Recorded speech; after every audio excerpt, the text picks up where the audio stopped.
रूपनगर में रहने वाला भीमा अपनी पत्नी कमला और 6 महीने की बेटी रोमा के साथ रहता था।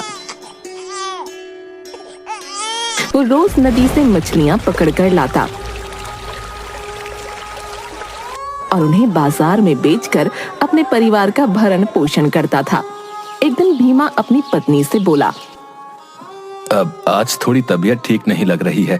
मैं सोच रहा हूँ कि नदी पर ना जाऊं और घर पर आराम कर लूं। तुम्हें तो कभी सर दर्द होता है, कभी पैर दर्द, सिर्फ काम पर ना जाने का बहाना देखते हो। नहीं कमला, मैं सच कह रहा हूँ, आज तबीयत ठीक नहीं लग रही। ठीक है, मत जाओ। आज मेरी भी तबीयत खराब है। मैं भी घर का कोई काम नहीं करूंगी, सिर्फ आराम करूंगी। अच्छा, तुम नाराज मत हो, मैं काम पर जाता हूँ। भीमा सीधा साधा था और कमला उतनी ही खराब। वो भीमा से लड़ने का कोई मौका नहीं छोड़ती।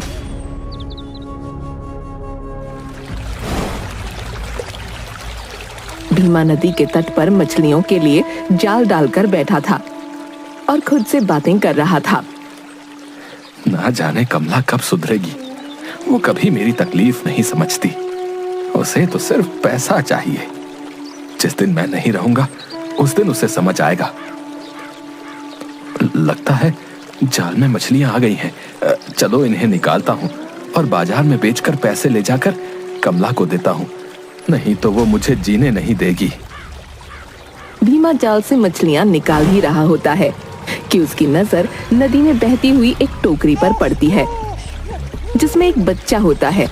भीमा टोकरी को नदी से बाहर निकालता है। कोई है? अरे ये बच्चा किसका है? न जाने कौन इतने छोटे से बच्चे को इस टोकरी में डालकर नदी में छोड़ गया भाई। अरे कैसे लोग हैं दुनिया में। एक काम करता हूँ, इसे अपने साथ घर ले चलता हूँ, नहीं तो ये मर जाएगा।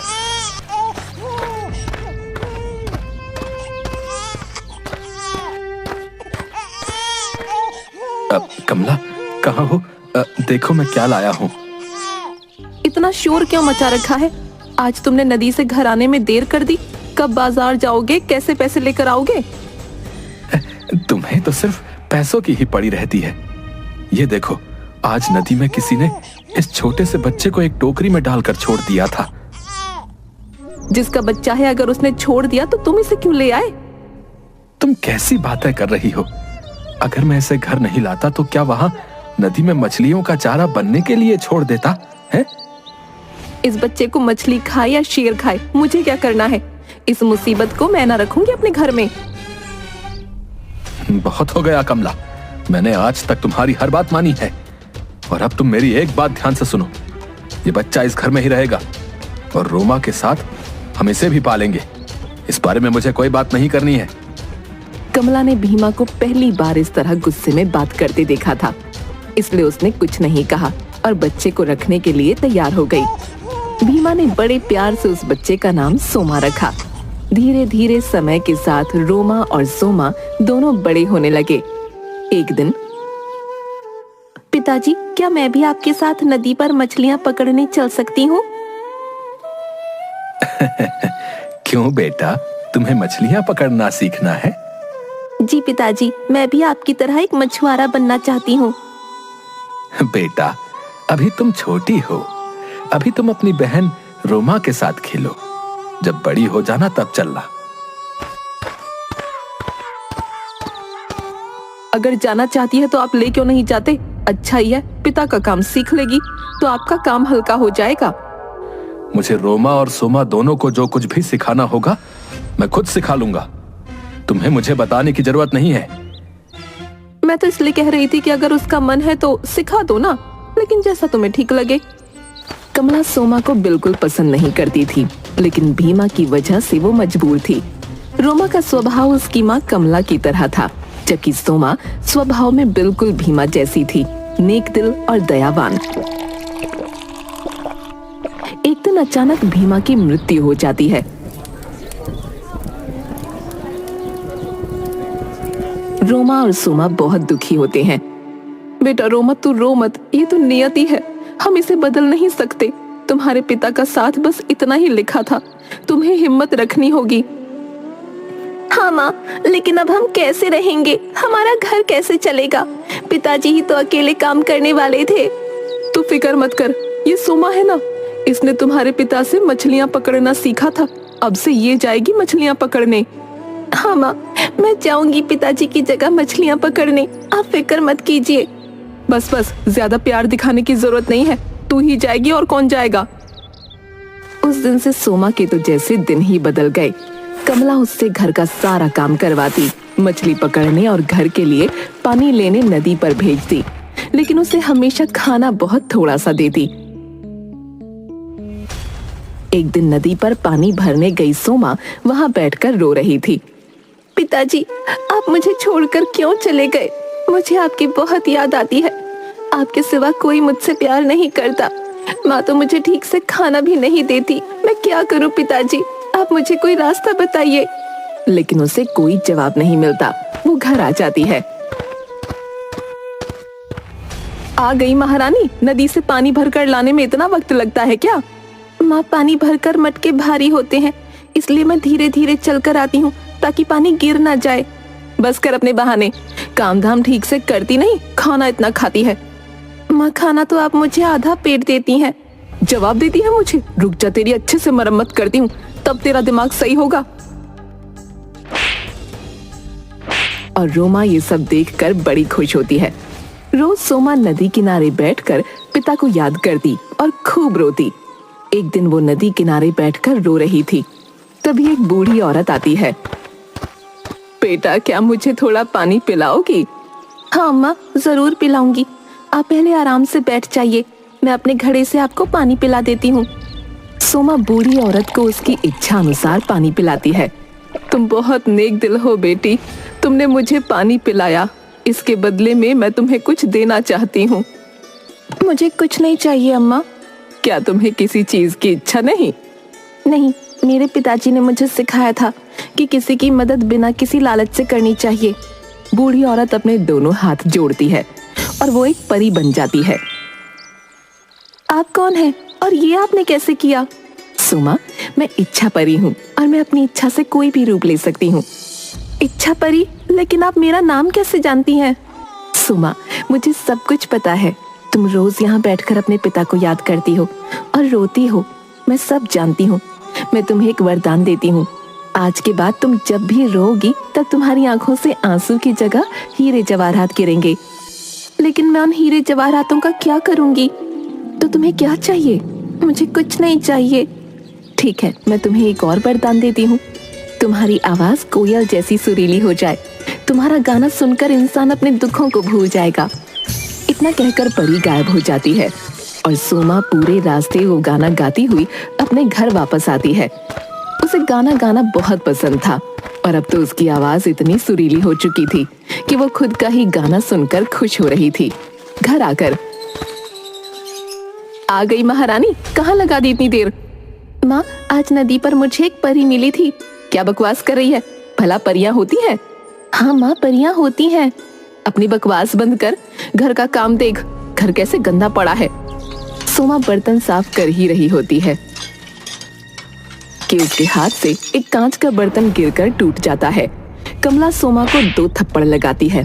सोमा रोने लगती है। उसकी आंखों से आंसू की जगह हीरे जवाहरात गिरने लगते हैं। ये क्या? इसकी आंखों से आंसू की जगह हीरे जवाहरात गिर रहे हैं? हाँ माँ, इसकी आंखों से तो आंसू की जगह हीरे जवाहरात गिर रहे हैं। बताइए कैसे हो रहा है सब? सोमा खुद को संभालती है। माँ, मैंने आपसे कहा था ना, आज मुझे नदी पर एक परी मिली थी। उस परी ने मुझे आशीर्वाद दिया कि अब से जब भी मैं रोऊंगी मेरी आंखों से आंसू की जगह हीरे जवाहरात गिरेंगे। रोमा, आज नदी पर पानी भरने तू जाएगी। वहाँ बूढ़ी औरत को पानी पिलाकर तू भी वरदान ले आना। मैं जाऊंगी नदी पर, लेकिन मटका बहुत भारी होता है, मैं कैसे उठाकर लाऊंगी? तो ये छोटा सा मिट्टी का बर्तन लेकर जा और बूढ़ी औरत को इससे पानी पिलाना। रोमा वो मिट्टी का बर्तन लेकर नदी किनारे जाती है। परी अपने असली रूप में ही रोमा के सामने आती है। बेटा, मुझे पानी पिला दो। नहीं नहीं, ये पानी तो बूढ़ी औरत के लिए है, मैं उसका इंतजार कर रही हूँ, उसे ही पानी पिलाऊंगी। तुम कितनी बदतमीजी से बात करती हो। क्या तुम्हारे घर वालों ने तुम्हें तमीज नहीं सिखाई? तुम मेरा समय मत खराब करो, यहाँ से चली जाओ। वैसे ही इतनी दूर चलकर आई हूँ, थक गई हूँ, ऊपर से तुम मुझे परेशान कर रही हो। तुम सच में बहुत बदतमीज लड़की हो। मैं बद्दुआ देती हूँ, अब से जब तुम अपना मुंह खोलोगी तुम्हारे मुंह से कौवे की आवाज निकलेगी। परी गायब हो जाती है। रोमा रोती रोती घर जाती है। क्या बात है बेटा, तुम रो क्यों रही हो? रोमा जैसे ही मुंह खोलती है कौवे की आवाज आने लगती है। तुम्हारी आवाज को क्या हुआ? रोमा लिखकर कमला को सारी बात बताती है।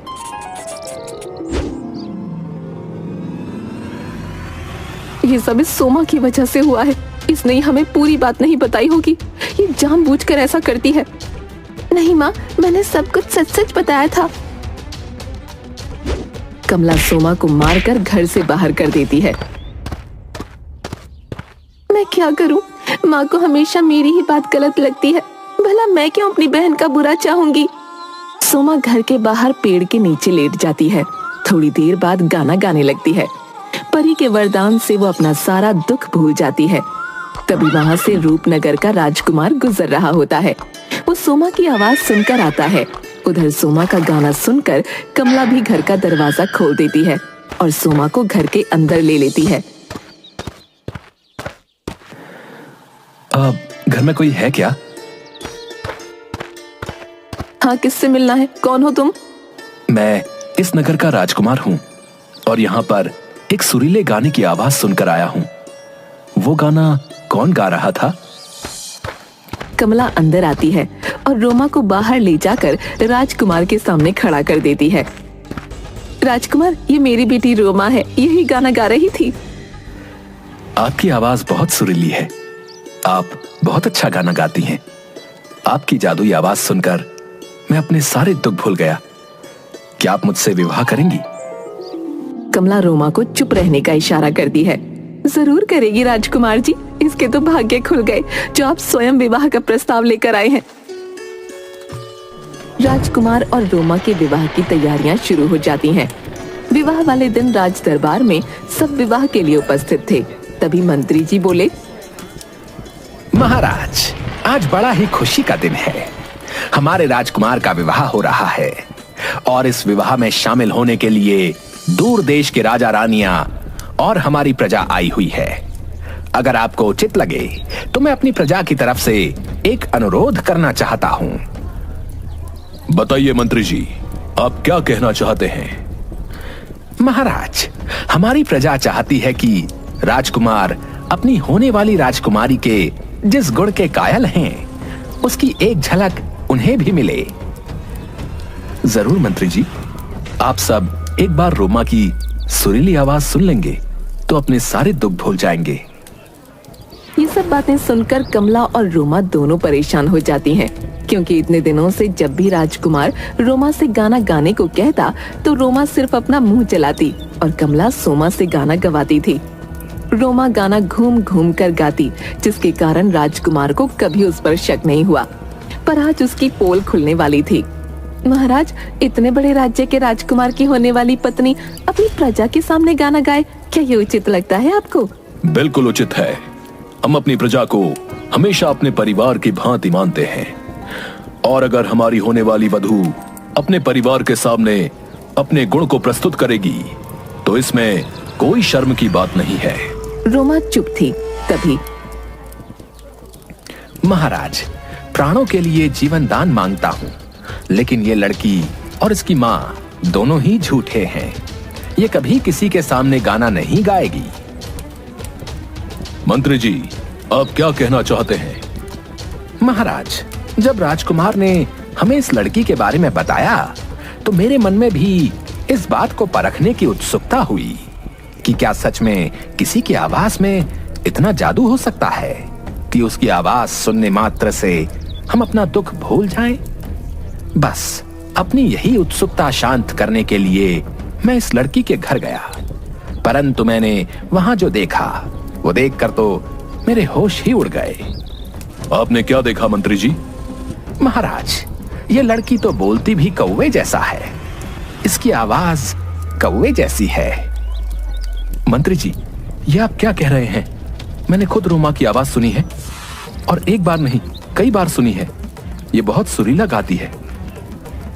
राजकुमार, मुझे क्षमा कीजिएगा, परंतु आपने जो आवाज सुनी वो रोमा की नहीं बल्कि इसकी बहन सोमा की थी।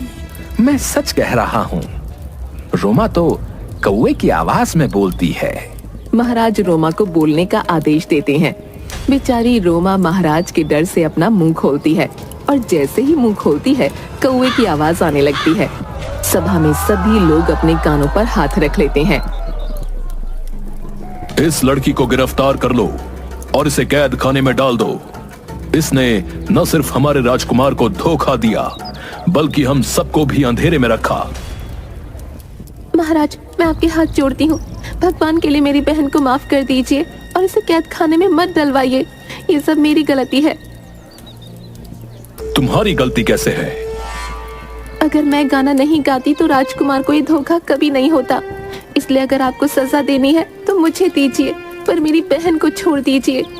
तुम इस राज्यसभा में गाना गाओ, क्या पता तुम भी झूठ ही बोल रही हो।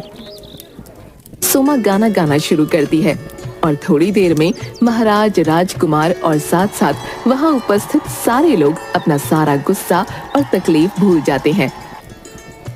राजकुमार, तुमने जो कहा था वो बिल्कुल सत्य था। इस लड़की की आवाज तो वाकई बहुत सुरीली है और इसकी आवाज सुनते ही हम सारी बातों को जैसे भूल गए। महाराज, अब तो आप मेरी बहन को आजाद कर देंगे। हम तुम्हारी बहन को आजाद कर देंगे, परंतु अब हम तुम्हारी बहन रोमा की जगह तुम्हारे सामने अपने पुत्र के विवाह का प्रस्ताव रखते हैं। क्या तुम्हें ये विवाह स्वीकार है? सोमा माँ की तरफ देखती है। मुझे माफ कर दो बेटी, मैंने तुम्हारे साथ इतना बुरा व्यवहार किया, फिर भी आज तुमने रोमा की जगह खुद को कारागार में डालने की बात की। तुम्हारे पिता की बात बिल्कुल ठीक थी। तुम्हारा हृदय सच में हीरे जैसा है। महाराज, मैं अपनी छोटी पुत्री सोमा का विवाह आपके पुत्र के साथ करने के लिए आपसे अनुरोध करती हूँ। मुझे माफ कर दीजिए। रोमा और सोमा को ये सब करने के लिए मैंने ही कहा था। रोमा सोमा के लिए कागज पर लिखती है, मुझे माफ कर दो, मैंने माँ की बातों में आकर गलत व्यवहार किया, हमेशा तुम्हें नीचा दिखाया, कभी तुम्हारी मदद नहीं की। फिर भी आज तुमने मेरे लिए जो किया वो मैं जिंदगी भर नहीं भूल सकती। तुम्हें माफी मांगने की कोई जरूरत नहीं, तुम बस मेरे गले लग जाओ। सोमा रोमा को गले लगाती है। तभी वहाँ इच्छा परी आती है। रोमा, मुझे देखकर अच्छा लगा कि तुम्हें अपनी गलतियों का एहसास हो गया, इसलिए मैं तुम्हें अपने दिए हुए श्राप से मुक्त करती हूँ। रोमा पहले की तरह बोलने लगती है और उसे कौवे की आवाज से मुक्ति मिल जाती है। साथ ही महाराज सोमा और राजकुमार का विवाह करा देते हैं और वो दोनों खुशी खुशी रहने लगते हैं।